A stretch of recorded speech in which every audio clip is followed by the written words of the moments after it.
இவங்களுக்கு? ஏன்டா குளிச்சுட்டு வா சாப்பிடலாம் தானே உங்க அப்பா கூப்பிட்டாரு. நீங்க என்னடா என்ன இங்க கூட்டிட்டு வந்து நிக்க வச்சுட்டு இப்படி வெறிக்க பாத்துட்டு இருக்கீங்க? நடந்த விஷயத்த அம்மா என்கிட்ட போன்ல சொன்னப்பவே எனக்கு அம்புட்டு பதடிச்சு. எங்க அக்காவுக்கு அறிவே இல்லடா.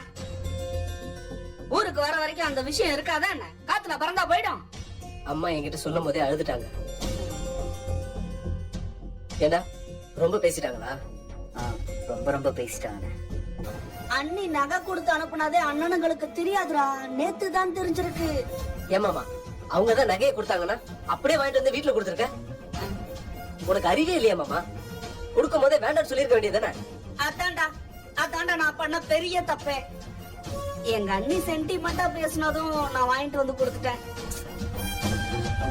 இந்த புள்ள வேற என் சம்பந்தமே இல்லாம டியூஷன் எடுக்க போச்சு. ஏன் பண்ணணும்? இதை யோசிச்சாலே எனக்கு தலையே சுத்துது. ஏண்டா நடந்த சண்டையை வச்சு அப்பா ஏதாவது உங்களை திட்டினாரா? திட்டினா கூட பரவாயில்லையே. நீங்க என்ன நடந்ததை நினைச்சு வருத்தப்பட்டு இருக்கீங்க? விடுடா பாத்துக்கலாங்கிற. திரும்ப திரும்ப அவருக்கு அவமானத்தை தேடி தரோன்றத நினைச்சாதான் எனக்கு ரொம்ப கஷ்டமா இருக்கு. எனக்கு அம்புட்டு ஆத்திரம் வருதுடா. நான் வேணா எதிர் வீட்டுக்காரங்க கிட்ட போய் சண்டை போட்டு வரட்டுமா? போடா போ. அவ்வளவுதான், அது போதும், அதை விட்டுரு. ஜாலியா எங்கடா இருந்தேன்? நானும் பண விஷயத்தை பத்தி தானே யோசிச்சுட்டு இருந்தேன். பணம் இல்லாம கஷ்டமா தான் இருந்துச்சு.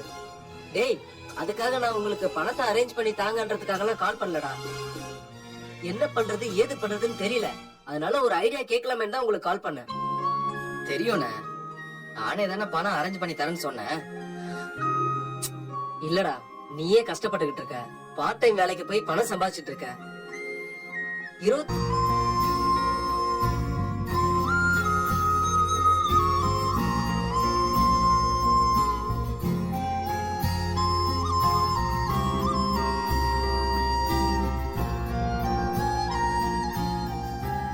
அவங்களால ரொம்ப நேரம் நம்ம கிட்ட பேசாமலாம் இருக்க முடியாது. அதுக்காக இப்படி முகத்தை திருப்பிட்டு போறாங்க. விடு, பாத்துக்கலாம்.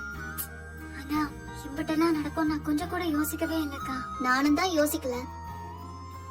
நம்ம வீட்டு ஆளுங்களுக்கு தெரிஞ்சிருந்தா கூட சமாளிச்சிருக்கலாம்.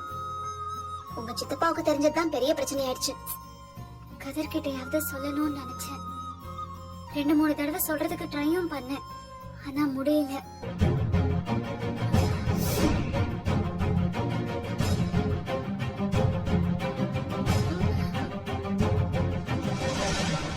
என்கிட்ட சொல்லிருக்கலாம்ல அத்தை.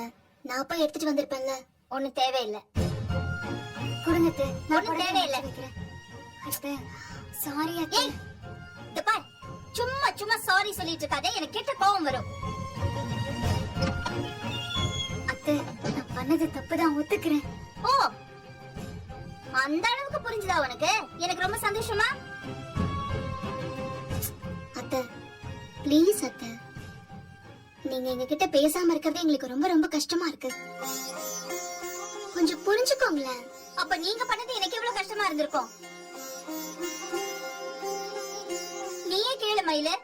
அத்த, இவ நாம சோத்துக்கே வழி இல்லாம இவ்வளவு வேலைக்கு அனுப்புறதா பேசுறாங்க. காது கொடுத்து கேட்க முடியாத வார்த்தைகளை எல்லாம் பேசி தொலைச்சிட்டாங்க. எனக்கு கல்யாணம் ஆகி 30 வருஷம் ஆச்சு. இம்புட்டு வருஷத்துல நேத்து மாதிரி நான் என்னைக்குமே தலைகுறிஞ்சு நின்னதே கிடையாது. அது கேட்டுட்டு எனக்கு மனசுல வலிக்குது. உனக்கு தெரியுமா என்ன பேசினாங்கன்னு? நகை நட்டு கொடுத்தது பத்தாதா, வாழ வந்தவள வேலைக்கு அனுப்புறீங்களேன்னு பேசினாங்க. என்னன்னு கேட்டாங்க. உனக்கு தெரியாது, நீங்க தனியா போக வேண்டாம், நான் உங்க கூட வரேன். பேசவே மாட்டேன், நான் பாட்டுக்கு அமைதியா ஓரமா உட்காந்துக்கிறேன். நல்லவ மாதிரி நடிக்காத அத்தை. நீனா சொல்றதும் சரிதானே. தனியா அம்புட்டு நகையை எப்படியாத்தான் எடுத்துட்டு வருவீங்க?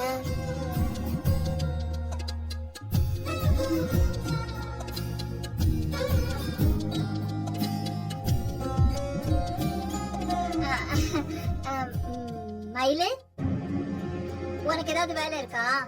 இல்ல அத்தை, எதுவும் இல்ல. அப்ப நீ என் கூட வரியா? பேங்க்குக்கு போயிட்டு வந்துடலாம்.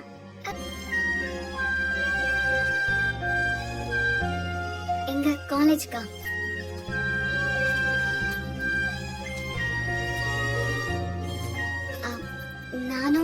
அக்காவும் கோயிலுக்கு போறோம்.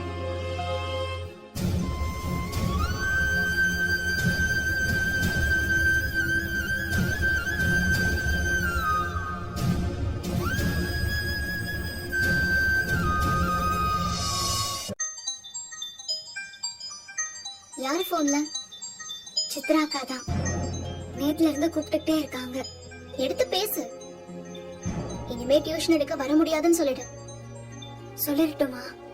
என்ன சந்தேகமா கேட்டுட்டு இருக்க? இனியும் டியூஷன் எடுக்க போற ஐடியா எதுவும் இருக்கா என்ன? ஐயோ, அதெல்லாம் சத்தியமா இல்லக்கா. அப்ப சொல்லிடு.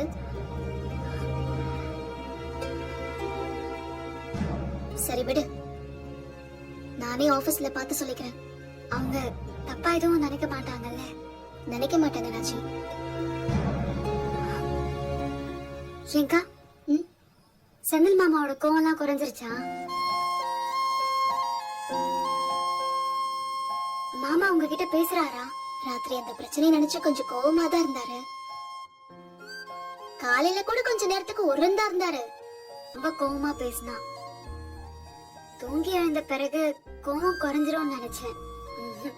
கொஞ்சம் கூட குறையவே இல்ல. அப்படியேதான் இருக்கான். உனக்கு தெரியாத அவனை பத்தி? எம்புட்டு சீக்கிரம் அவனுக்கு கோவம் வருதோ அம்புட்டு சீக்கிரம் அவனுக்கு போகவும் செஞ்சிரும். அதெல்லாம் அவன் 2-3 நாள் சரியாயிடுவான்.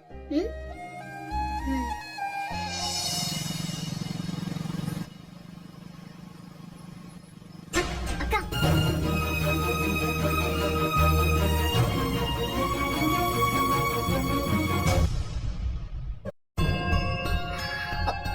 அக்கா, அக்கா, அக்கா, நில்லுங்க. என்ன மாமா உங்ககிட்ட நல்லா பேசுறாருன்னு சொன்னீங்க, இப்ப பார்த்தா பேசாம போறாரு. அக்கா, நான் வருத்தப்படக்கூடாதுன்னு சும்மா சொன்னீங்களா? சொல்லுங்க அக்கா, எனக்காகவா சொன்னீங்க? என்னவோ நான் பெரிய துரோகம் பண்ண மாதிரி அந்த கத்துறாங்க ராஜி. வீட்டை விட்டு ஓடி வந்ததுல இருந்து எல்லாத்தையும் இழுத்து வச்சு பேசிட்டு இருக்காரு.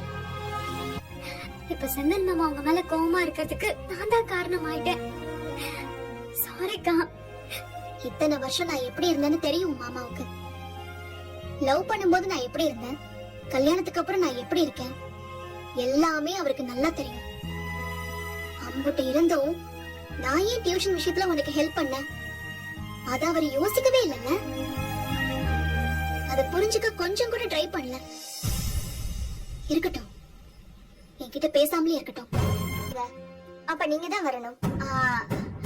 இவ என் மருமக. அது சரிங்க. லாக்கர் யார் பேர்ல இருக்கோ அவங்க தான் அலோடு.